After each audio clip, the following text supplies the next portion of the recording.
Diego, o que você faz na vida? Eu sou professor de computação na Unicamp. De computação na Unicamp. Você é especialista em quê? Em criptografia e segurança computacional. Então, quando... Me corrija se eu estiver errado. Você é o cara que eu ligo quando esqueço a senha do banco, não? Às vezes. Às vezes? Na verdade, eu sou o cara que projeta mecanismos para que o sistema seja mais resistente, aquela senha seja armazenada de maneira segura, ou quando o usuário utiliza aquela senha, não existe uma possibilidade dela vazar, por exemplo. Você é um especialista em segurança da informação. Sim. Pelo que eu entendi, você defende que a urna eletrônica é tão confiável quanto os políticos que se elegem com ela? De certa forma. Para dar um pouco de contexto. No Brasil, a gente adota um sistema que é chamado na academia de primeira geração, porque ele depende do registro da contagem puramente eletrônica dos votos. A gente está depositando toda a confiança numa equipe de programadores que produz o sistema que faz parte da autoridade eleitoral, né? No caso o TSE. Todos os outros países que adotam um sistema de votação eletrônica, eles usam sistemas que produzem também um registro físico do voto, por exemplo, em papel.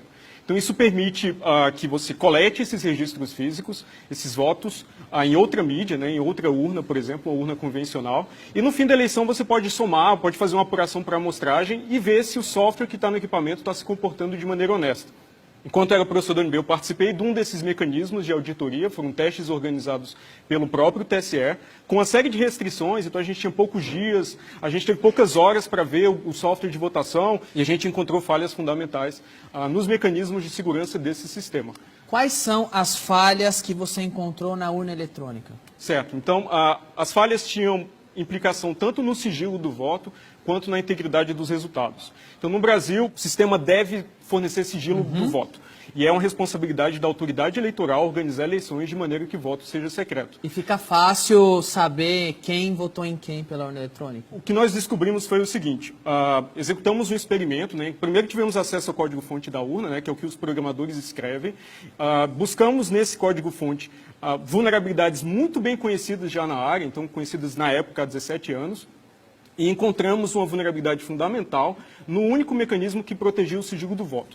Vou explicar. Quando a gente vota na urna eletrônica, os votos não são armazenados na ordem que eles foram depositados. Então, a urna eletrônica vai armazenando os votos de maneira embaralhada. Exatamente quando a gente vota em papel e as cédulas vão caindo fora de ordem. Para embaralhar e manter o sigilo, você não sabe que o número 1 votou em X, o número 2 votou em X. Exato. Embaralha. Durante os testes, nós descobrimos que reverter esse embaralhamento era muito fácil e dependia apenas de informação pública. Então, a gente conseguiu fazer isso durante os testes, mesmo com todas as restrições, para uma eleição simulada lá, com até 950 votos. Você está me dizendo que não é nada difícil quebrar o sigilo de quem votou em quem? No sistema que nós, na versão do sistema que nós analisamos em 2012, era trivial descobrir em quem o primeiro eleitor votou, o segundo eleitor votou e assim por diante. Sem, no entanto, descobrir quem era o primeiro, o segundo e o terceiro eleitores. Mas essa informação, por exemplo, pode ser obtida por um mesário malicioso que monitora essa informação. Além disso, o sistema de votação também armazena a hora que cada pessoa votou. Então, se você quer, por exemplo, descobrir o voto de uma pessoa importante... Você lê o livro? Você, não no livro, mas em arquivos públicos também, então arquivos eletrônicos. Então, você consegue, pela hora que a pessoa votou, descobrir a posição dela na fila e recuperar com certeza matemática aquele voto específico. Então, é um voto, às vezes, de uma celebridade, de uma pessoa ilustre, um industrial. Por que a urna precisa registrar a hora que você foi votar? Eu não sei. Talvez eles queiram, por essa hora, monitorar quanto tempo, em média, cada eleitor demora votando. Mas aqui de onde eu estou, de leigo, me parece que é muito fácil tirar o horário do voto, por exemplo. Sim. E há 17 anos não tiraram. Então, daqui de onde eu estou, de leigo, me parece que é porque querem deixar uma brecha, um motivo existe para isso. E não me parece que é um bom motivo. É muito difícil separar malícia de incompetência nesses casos, né? Então, nesse caso, o que eu posso concluir é que essa informação não há necessidade, eu não vejo necessidade de registrar essa informação. Bem, era uma característica do sistema que nós observamos. E aí, malícia e incompetência, falou em coisa pública no Brasil, anda junto. Pois é.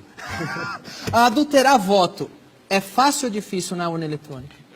O teste com o sigilo do voto a gente pôde executar experimentalmente. Então, a gente simulou uma eleição, recuperou os votos em ordem e mostrou que era perfeitamente factível. Desculpa, só pontuando aqui, outro item. Sigilo, facílimo quebrar, segundo os testes. Sim, agora, demonstrado experimentalmente. Manipular o voto, alterar o resultado de uma eleição através da urna. Exato. Então, nós encontramos as condições que permitem um agente, tanto interno quanto externo, manipular o software que é executado nas urnas eletrônicas. Não necessariamente com uma intervenção manual em cada sistema, mas em alguns pontos, às vezes, que distribuem o software para várias urnas. Para quem mais leigo como eu, o que é um agente interno e o que é o agente externo? Um agente interno é alguém que trabalha na justiça eleitoral. Então, tem certa prerrogativa, certo privilégio de acesso ao sistema. Que seria, no caso, um infiltrado de um partido. Poderia ser, sim. Ou do governo, ou de outro partido, que um agente malicioso, um agente malicioso privilegiado, por exemplo. E o externo? O externo seria alguém que, às vezes, ele pode ter sido um ex-programador, um ex-funcionário da justiça eleitoral, mas ele é financiado por um partido político e não está dentro da justiça eleitoral. Ele é da máquina ou do governo ou de outro partido? Não, é do TSE? Autônomo, assim, é um autônomo. Alguém que pode ser pago para fraudar uma eleição. Então, basicamente, o que protege o software de votação, que é instalado nas urnas, país afora, é uma chave criptográfica, é um segredo. Idealmente, a gente deve ter um segredo distinto para cada urna, porque é exatamente a mesma analogia das chaves, né? A gente não tem as mesmas portas, a gente não compartilha segredos de chaves entre portas de casas distintas. Cada porta tem a sua chave. E o que a gente observou é que 500 mil de equipamentos, todas as urnas eletrônicas, compartilham o mesmo segredo. E esse segredo ainda era armazenado de maneira completamente insegura, assim, que, novamente, voltando àquela analogia, remete a você colocar a chave embaixo do tapete, né? E confiar que como a chave está embaixo do tapete, ninguém vai descobrir que ela está lá. A diferença é que essa chave abre todas as portas, exato, basta não que ela só vaze uma vez. E foi curioso porque quando essa informação se tornou pública, o TSE publicamente defendeu isso com uma decisão de projeto que fazia sentido. Mas eu não consigo me convencer disso, porque não é razoável contar um segredo, de certa forma, para 500 mil de equipamentos e imaginar que ele vai continuar seguro ou vai continuar secreto. E desculpa, não é um segredo, é o destino de um país. Sim, de fato. Agora, eu como leigo, mais uma vez, daqui me parece que tudo não são problemas difíceis de consertar, são problemas que existem há 17 anos na urna, são problemas que merecem uma satisfação e que ninguém conserta, ninguém dá uma satisfação. Daqui de onde eu estou de leigo, me parece que um motivo por trás tem. Você como especialista, o que te parece? O que eu observei, esses problemas, essas vulnerabilidades não são tecnologicamente avançadas. São coisas que eu ensino para os meus alunos de graduação a não cometer. Estudantes em formação conseguiriam resolver os problemas da urna eletrônica que há 17 anos o TSE não resolveu. Sim, talvez não da melhor forma, né? Mas melhor do que está hoje. As soluções estão nos livros texto, não são soluções tecnologicamente sofisticadas. Assim. O TSE defende muito que a gente precisa no Brasil de um sistema sem nenhum tipo de registro físico do voto. Mas sistemas que não têm esse registro físico, eles também não permitem recontagem em caso de suspeita de fraude. Porque qualquer recontagem vai sempre contar os registros eletrônicos que já podem estar fraudados. Então você precisa de um registro físico conferido pelo eleitor para poder fazer uma recontagem e tentar descobrir se o software foi adulterado ou não, por exemplo. E o que impede de uma urna eletrônica gerar um registro físico ou então de votar da forma eletrônica e também na forma tradicional?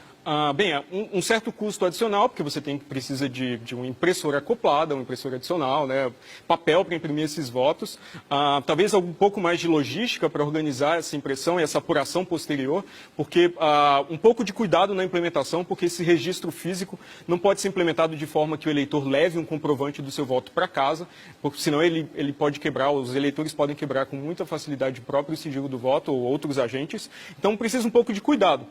Mas é assim que funciona em todos os outros países. Então, eu não entendo por que o Brasil necessariamente tem que ter eleições menos transparentes. Esses são mecanismos de transparência eleitoral. Então, para citar um exemplo recente, quando máquinas de votar, também de primeira geração, né, com apenas registro eletrônico dos votos, na Índia foram demonstradas vulneráveis, a Suprema Corte de lá determinou que, a partir das eleições desse ano, todos os equipamentos teriam que produzir registros físicos do voto. E no Brasil, o entendimento é o contrário, é que qualquer registro físico do voto ameaça, por algum motivo, quanto mais transparente ficar, pior é aqui. A característica mais importante de qualquer sistema de votação é transparência, as características, né, são transparência e confiabilidade, onde o segundo é um pouco o resultado do primeiro, né? Então transparência talvez seja a característica mais importante. Então essa agilidade nem entra. É desejável, mas não adianta nada você ter apuração ou totalização muito rápida quando você não consegue ter um nível de confiança razoável no que você está somando, né, nos votos que você está somando. Eu queria fazer outra. Um outro registro eletrônico seria igualmente deturpável, sei lá, se na hora que você votasse, registrasse na urna, mas também registrasse em algum outro lugar. Ótima pergunta. No Brasil, o TSE alega que esse arquivo dos votos embaralhados, que eles chamam de registro digital do voto, é um mecanismo de recontagem. Mas ele é produzido pelo mesmo software, pelo mesmo programa que soma os votos. Então, se o atacante toma, o adversário, o fraudador, né, toma controle do software que conta os votos, ele também produz um registro dos votos embaralhados que é compatível com aquela contagem. Então, você precisa de uma outra mídia, de fato, até para aumentar o custo de ataque, porque agora o atacante, o fraudador, tem que manipular de maneira compatível vários registros e também você tem uma trilha verificada pelo eleitor, no caso, independente da trilha eletrônica, dos votos armazenados de maneira eletrônica, rápida, igual, né?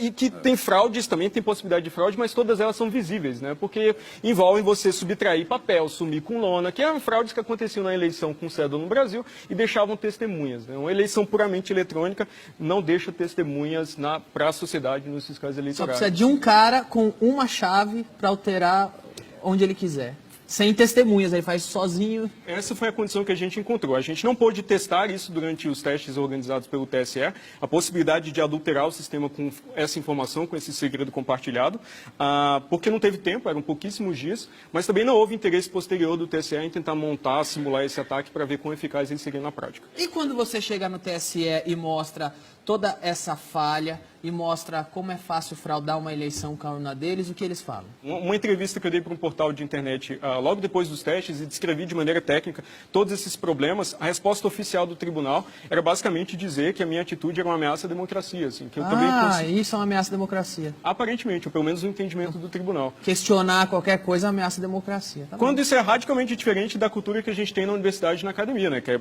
tratar dos problemas, escrevê-los em detalhes, avaliar de maneira técnica quão seguro é ou não o sistema, propor soluções, implementar essas soluções e evoluir a segurança do sistema ao longo do tempo. Democracias muito mais antigas, maduras, mais desenvolvidas, não querem a urna eletrônica lá e o brasileiro se orgulha que tem isso aqui. Por quê? Para citar alguns exemplos, na Alemanha tem um entendimento muito diferente e interessante, que eles chegaram a utilizar sistemas com essas mesmas características, mas um entendimento da Suprema Corte de lá é que um sistema de votação utilizado pela sociedade para eleger seus líderes não pode exigir conhecimento de especialista para uma auditoria. Porque assim, se você não precisa de conhecimento especializado para fazer auditoria, que toda pessoa de fato é um fiscal, é um auditor. Né? Então lá, o entendimento da Constituição, da Suprema Corte de lá, é que um sistema desse simplesmente é inconstitucional, não pode ser utilizado para eleições oficiais. Então, o que eu acho um entendimento muito interessante, porque eles tentam adotar algo que é diretamente observado ou auditado pela população. Então, aqui é sempre uma concentração desses poderes de auditoria. Então, atualmente, por exemplo, fiscais de partido político podem auditar o sistema de votação. Eles podem ir ao TSE e examinar o código-fonte, mas o TSE exige a assinatura de um termo de sigilo para isso. Então, eles podem ver o sistema, características técnicas do sistema, mas não podem falar para prestar contas para a sociedade do que é feito, da qualidade do sistema lá dentro. Então, há uma obsessão com o controle e a falta de transparência é endêmica em várias etapas do processo.